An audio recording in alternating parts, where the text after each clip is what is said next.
ہر نفس نے موت کا ذائقہ چکھنا ہے، ہر آدمی نے مرنا ہے۔ عربی کا شاعر کہتا ہے الموت قدح کل نفس شاربوها، الموت قدح کل نفس شاربوها والقبر باب کل نفس داخلوها، کہ موت ایک ایسا پیالہ ہے کہ ہر بشر نے، ہر نفس نے اس سے گھونٹ بھرنا ہے، اور قبر ایک ایسا دروازہ ہے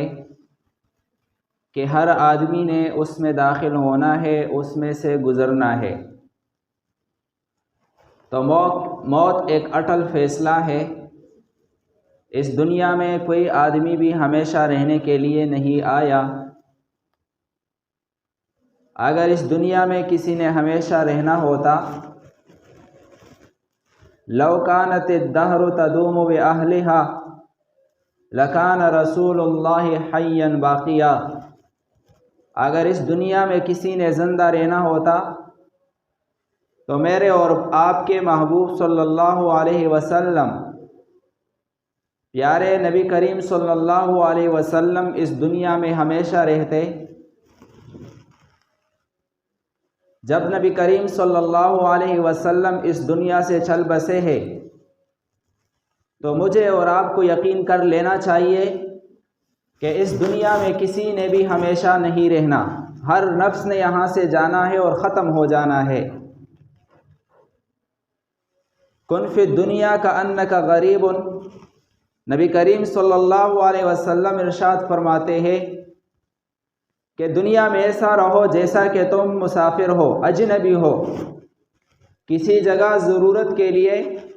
گئے ہو۔ تو جب آدمی کسی جگہ مسافر بن کر جاتا ہے، وہاں پر صرف اپنی ضرورت پوری کر کے واپس اپنے وطن لوٹنے کے لیے تیاری کرتا ہے۔ تو نبی علیہ الصلوۃ والسلام نے سمجھا دیا یہ دنیا تمہارا دار البقاء، دار القرار نہیں ہے، یہ دنیا دار الفنا ہے، یہاں سے تم نے ہر ایک نے جانا ہے، یہاں تم مسافر ہو، جہاں سفر پر جانا ہے اس کے لیے تیاری کرو، اس کے لیے تیاری کرو۔ او عابر سبیل، یا تم دنیا میں ایسا رہو جیسا کہ راہ گزر ہوتا ہے، راستے پر منزل کی طرف روا دوا ہے، راستے میں اس کو تقاضا پیش آتا ہے تو وہ پورا کر کے، ضرورت پوری کر کے پھر راستے پر چل پڑتا ہے۔ کہیں تھک جاتا ہے تو آرام کے لیے کسی درخت کے سائے میں بیٹھ جاتا ہے، پھر چل پڑتا ہے۔ پیاس لگتی ہے تو کہیں سے پانی پی کر آگے چل دیا۔ یہ دنیا تمہارے لیے ایک راستہ ہے جس سے تم گزر رہے ہو اور اپنی منزل آخرت کی طرف روا دوا ہو، لہٰذا اس دنیا کے اندر تمہیں جو ضرورت پیش آئے تم اس کو پورا کرو، لیکن اپنی منزل کو مت بھولو، اپنی منزل کو مت بھولو، منزل کی طرف جو تم روا دوا ہو، وقت تمہیں لے کر جا رہے آخرت کی طرف، لہٰذا یہاں دنیا کو ضرورت سمجھو، اس کو راستہ سمجھو، اور آخرت منزل کی طرف روانہ ہو، اس کے لیے تیاری کرو۔ تو بہرحال موت ایک اٹل فیصلہ ہے، ہر نفس نے اس دنیا سے جانا ہے، ہر نفس نے جانا ہے، کسی نے یہاں پر رہنا نہیں ہے۔ لیکن دنیا چند دن کی زندگی ہے، یہاں ہم نے چند دن کے لیے ٹھہرنا ہے، تو یہاں کے لیے ہم کتنی تیاری کرتے ہیں؟ آخرت کا سفر، آخرت کا سفر، وہاں جو ہماری منزل ہے پھر وہ دائمی ہے، ہمیں اس کے لیے کتنی کوشش کرنی چاہیے۔ نبی کریم صلی اللہ علیہ وسلم نے غالباً حضرت عائشہ سے فرمایا رضی اللہ تعالی عنہا کہ دنیا کے لیے اتنی کوشش کر جتنا تم نے دنیا میں ٹھہرنا ہے، اور آخرت کے لیے اتنی تیاری کر جتنے پھر آخرت میں ٹھہرنا ہے۔ ظاہر بات ہے کہ دنیا کی زندگی کو آخرت کی زندگی سے کیا مناسبت؟ یہ تو ایک بہت بڑے میدان کے اندر ایک رائی کا دانہ پڑا ہوا ہو، اس کا جو اس میدان سے نسبت ہے شاید دنیاوی زندگی کا وہاں اس زندگی سے اتنی بھی مناسبت نہیں ہے۔ نحن اعلم بما يقولون اذ يقول امثلهم طریقۃ، قیامت کے دن لوگ آپس میں گفتگو کریں گے، لوگ کہیں گے یار دنیا کے اندر ہم صرف 10 دن ٹھہرے ہیں۔ اللہ تعالیٰ ارشاد فرماتے ہیں کہ ہم خوب جانتے ہیں ان میں سے جو زیادہ عقل مند لوگ ہوں گے، زیادہ ہوشیار ہوں گے، وہ یہ کہیں گے کہ یار ہم 1 دن ٹھہرے ہیں۔ اور دوسری آیت میں اللہ تعالیٰ ارشاد فرماتے ہیں لم یلبسوا الا عشیۃ او ضحاہا، قیامت کی زندگی جب سامنے آئے گی یہ لوگ دنیا کی زندگی پر کے بارے میں یہ تصور کریں گے کہ ہم یا صرف ایک صبح یا ایک شام ہم نے دنیا میں گزاری ہے، اس سے زیادہ زندگی ہم نے دنیا میں نہیں گزاری۔ آخرت کے مقابلے میں دنیا کی زندگی کی یہ حقیقت ہے۔ وہاں بندہ سوچے گا کہ دنیا میں تو شاید میں نے ایک شام صرف گزاری ہے یا صرف ایک صبح گزاری ہے، وہاں کوئی زندگی تو گزاری ہی نہیں ہے۔ ایک قیامت کا دن کتنا بڑا ہے۔ تو بہرحال موت سے پہلے موت کی تیاری کرنا یہ ضروری ہے۔ ہم دنیا میں دیکھتے ہیں کہ جب انسان نے کسی جگہ سفر کرنی ہوتی ہے، کسی جگہ جانا ہے، تو پہلے سے کئی دن سے تیاری میں لگتا ہے۔ سفر میں یہ چیز درپیش ہوگی، یہ چیز اس چیز کی ضرورت ہوگی، پھر وہاں جانا ہے تو جتنا وہاں پر ٹھہرنا ہے اس کے مناسب وہاں کے لیے تیاری کی جاتی ہے۔ وہاں پہلے سے لوگوں کے لیے اطلاع کیا جاتا ہے، اپنے لیے کوئی جگہ بکنگ کراتے ہیں،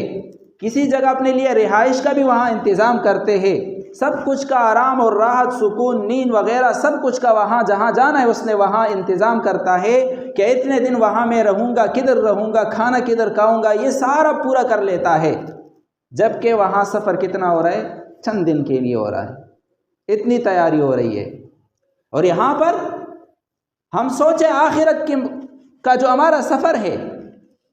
وہاں سے وہ جو منزل جہاں پر ہم پہنچیں گے اس سفر سے، وہ جو منزل ہے وہ پھر دائمی ہے، وہاں سے پھر واپس نہیں آنا۔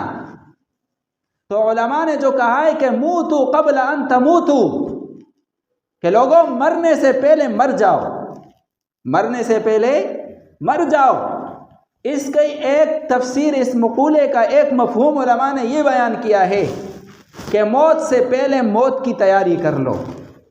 موت سے پہلے موت کا دھیان رکھو، موت کو یاد کیا کرو۔ جو آدمی دنیا میں رہتے ہوئے اپنی آنکھوں سے اپنے عزیزوں اور اقارب کو فوت ہوتے ہوئے بھی دیکھتا ہے، اپنے ہاتھوں سے اپنے عزیز کو اٹھا کر قبرستان میں دفن کر کے آتا ہے، اور وہ اپنے آنکھوں سے دیکھتا ہے کہ میرے آباء و اجداد دنیا میں نہیں رہے، ایک دن میں نے بھی اس سفر پر جانا ہے۔ وَإِذَا حَمَلْتَ إِلَى الْقُبُورِ جَنَازَةً فَاعْلَمْ أَنَّكَ بَعْدَهَا مَحْمُولُ، کہ جب آپ کوئی جنازہ قبرستان کی طرف اٹھا کر لے چلے تو یہ جان لو اور دل میں یقین کر لو کہ اس کے بعد شاید تیری باری ہے، اور ایک دن آپ نے بھی لوگوں کے کندھوں پر سوار ہو کر قبرستان جانا ہے۔ تو دنیا میں رہ کر ہمیں یقین ہے کہ آخرت کا سفر ہمیں درپیش ہے، لیکن وہاں کے لیے اور وہاں منزل بھی دائمی ہے، واپس بالکل لوٹنا نہیں ہے، لیکن تیاری کچھ بھی نہیں ہے۔ کیا یہ ہماری بے وقوفی نہیں ہے؟ اس وجہ سے نبی علیہ السلام حدیث میں ارشاد فرماتے ہیں الکیس من دان نفسہ وعمل لما بعد الموت، عقل مند آدمی وہ ہے جو اپنے نفس کو کنٹرول کر رکھے اور موت کے بعد کے لیے تیاری میں لگ جائے، یہ عقل مند ہے۔ آج تو ہم یہ کہتے ہیں کسی کے پاس اچھا بنگلہ ہوا، اچھی گاڑی ہوئی، اچھی نوکری ہوئی، دنیا میں اس کا واہ ہوا، تو وہ آدمی بہت عقل مند ہے۔ جس نے دنیا کو بے وقوف بنا کر زیادہ پیسہ کمایا تو وہ زیادہ کیا ہے؟ عقل مند ہم اس کو سمجھتے ہیں۔ لیکن نبی کریم صلی اللہ علیہ وسلم جو فرما رہے کہ الکیس من دان نفسہ وعمل لما بعد الموت، کہ نہیں، عقل مند یہ نہیں ہے یہ بیچارہ تو دھوکے میں پڑا ہوا ہے، اس نے دنیا کو سب کچھ سمجھ لیا ہے، اس نے دنیا کو اپنا دارالقرار سمجھ لیا ہے، دارالبقا سمجھ لیا ہے، یہ دھوکے میں پڑا ہوا ہے، عقل مند نہیں ہے۔ عقل مند وہ ہے کہ جو آخرت کی تیاری میں لگا ہوا ہو اور آخرت کے لیے تیاری کر رہا ہو، کیونکہ وہاں جو وہ سفر ہے، وہاں جو گھر ملے گا، چاہے جنت ہے یا جہنم ہے، پھر وہ دائمی ہے، وہاں سے پھر واپس نہیں آنا۔ ہارون رشید رحمۃ اللہ علیہ کے زمانے میں ایک بزرگ تھے، مجذوب تھے، جو صوفی ٹائپ ہوتے ہیں نا، اس میں درج آتے ہیں مجذوبیت کا، پھر وہ ایک پاگل سا لگتا ہے، عام آدمی اس کو نہیں پہچان سکتا کہ یہ کیوں اس طرح ہوا ہے، بہکی بہکی باتیں کر رہا ہے یا حرکات ایسے ہے، تو وہ مجذوب تھے بہلول رحمۃ اللہ تعالی علیہ۔ ہارون رشید اس سے مذاق کیا کرتا تھا، ہنسی مذاق کے لیے دربار میں اس کو بلاتا تھا، اور اس نے اپنے نوکر چاکروں سے بھی کہا تھا کہ بھائی جب بہلول آئے نا تو اس کو سیدھا میرے پاس آنے دیا کرو، اس کو روکا مت کرو۔ ایک دن بہلول آیا، ہارون رشید نے چھیڑنے کے لیے، ہارون رشید کے ہاتھ میں ایک چھڑی تھی، وہ اس کو دے دی اور کہا بہلول آپ مجھے بڑے بیوقوف لگ رہے ہو، آپ بہکی بہکی باتیں کرتے ہو، یہ چھڑی اس آدمی کو دے دینا پھر جو آپ سے زیادہ بیوقوف آپ کو لگے۔ اس نے کہا کہ بادشاہ سلام ٹھیک۔ چھڑی لے کر اب حضرت بہلول چلے گئے، بہلول چلے گئے، چھڑی اس کے پاس تھی، کافی عرصہ گزر گیا، اس کے بعد ان کو پتہ چلا کہ ہارون رشید بیمار ہے، ہارون رشید بیمار پڑ گئے ہیں۔ حضرت بہلول آتے ہیں عیادت کے لیے، عیادت کے لیے جب اجازت ملتی ہے اندر چلتے ہیں تو ہارون رشید بادشاہ سے پوچھتے ہیں بادشاہ سلامت حالت کیا ہے، حالت کیا ہے؟ بادشاہ سلامت نے کہا کہ حالت کو کیا پوچھتے ہو، سفر پر جانا ہے، سفر کا وقت ہے۔ کہاں کہ کہاں کی سفر درپیش ہے؟ کہاں کہ آخرت کا سفر کا وقت آ چکا ہے۔ بہلول رحمۃ اللہ علیہ نے کہا کہ ہاں ٹھیک، ابھی یہ جو سفر ہے کتنے دن کے لیے جا رہے ہو؟ نہیں کہاں جانا ہے؟ کہا کہ آخرت کا سفر۔ کہا کہ کتنے دن کے لیے جا رہے ہو، کب واپس آؤ گے؟ تو اس نے کہا بہلول آپ پھر وہی بہکی بہکی باتیں کرنے لگے بیوقوفوں کی طرح، وہاں وہ جو سفر ہے وہاں سے پھر کسی نے واپس نہیں آنا، وہ تو دائمی سفر پر جا رہا ہوں، وہ منزل پھر ہمیشہ ہوگا، وہاں سے واپس ہی نہیں ہے۔ اس نے کہا بادشاہ سلامت آپ سفر پر جا رہے ہو اور سفر بڑا لمبا ہے، پھر جس منزل پر پہنچو گے وہاں سے واپس بھی نہیں آؤ گے۔ میں نے دنیا میں دیکھا آپ جاتے تھے کسی جگہ ٹور پر، کسی جگہ کا سفر ہوتا تھا، آپ پہلے سے وہاں انتظامات کرتے تھے، اپنے لیے سب کچھ وہاں برابر کرتے تھے، پھر نوکر چاکر پہلے بیچتے تھے، تیاری کرتے تھے، پھر سفر بھی ساتھ جو ہوتا آپ کے پاس ساتھ باڈی گارڈ ہوتا اور بہت دام دھوم سے نکلتے تھے۔ لیکن مجھے یہ بتاؤ کہ یہ جو آخرت کا سفر ہے جو دائمی ہے اور ہمیشہ ہے، پھر تو نے واپس نہیں آنا،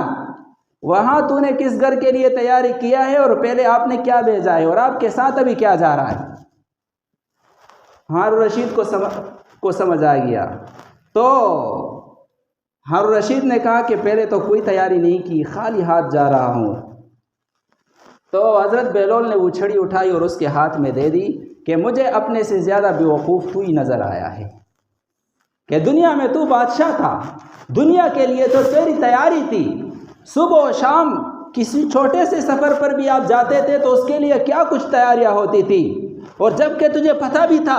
موت نے آنا ہے، ایک دن موت نے گلے کو دبوچ لینا ہے اور مجھے دنیا سے جانا ہے، اور جہاں جانا ہے وہ سفر بڑا لمبا ہے، پھر واپس نہیں آنا، اور تو نے وہاں کے لیے کوئی تیاری بھی نہیں کی، اس سے بڑی بیوقوفی میرے نزدیک کچھ بھی نہیں ہے، لہٰذا یہ چھڑی لے لو۔ تو ہارون رشید اس وقت سمجھ گیا کہ ہم نے تو ساری عمر کیا کر دی، ضائع کر دی۔ تو لہٰذا یہ جو زندگی ہے مختصر زندگی ہے، آگے ہم نے موت کا پیالہ جام پی کر یہاں اس دنیا سے چلے جانا ہے، اور یہ ایک اٹل فیصلہ ہے، یہ دنیا دار العمل ہے، آخرت کے لیے کچھ کر کے ہم نے جانا ہے، جو سفر ہمیں درپیش ہے اس سفر کے لیے تیاری کر کے جانا ہے، اور کس طرح کہ موتو قبل ان تموتو، علماء فرماتے ہیں کہ مرنے سے پہلے مر جاؤ، موت کو یاد کیا کرو، موت کا دھیان رکھا کرو، جب آپ کے ذہن دل و دماغ پر موت سوار ہو جائے گی کہ ایک دن تو میں نے جانا ہے، ایک دن دنیا چھوڑ کر جانا ہے، تو پھر آپ اس کی تیاری میں لگ جاؤ گے، تیاری میں لگ جاؤ